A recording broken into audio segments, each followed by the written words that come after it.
Nung pag-uwi ko galing Manila, nagpa-enroll agad ako. So, wala akong pakialam kung meron akong pambayad o wala.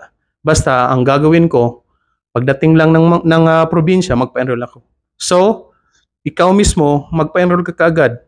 Kasi susuporta naman lahat ng mga tao na nakapaligid sa'yo pag nakita nila na masipag ka at willing kang makapagtapos ng pag-aaral. Maraming option para matustusan mo yung pag-aaral mo sa kolehiyo.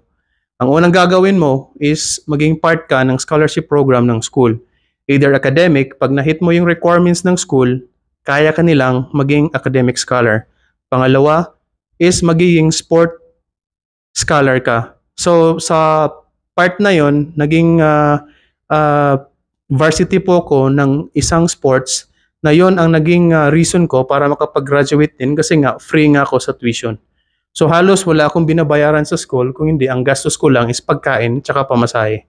Ngayon, pag nagawa mo yon, isang malaking tipid po yon sa sarili mo na makatipid ka at matustusan mo yung pag-aaral mo na walang binabayaran. Magtipid. So ang gastos lang dapat sa school para makapag-graduate ka is pamasahe at pagkain mo, walang iba. Kasi kung hahaluan mo yan ng bisyo, kahit gaano kalaki yung ipapadala sa magulang mo, mauubos yan. At kukulangin pa.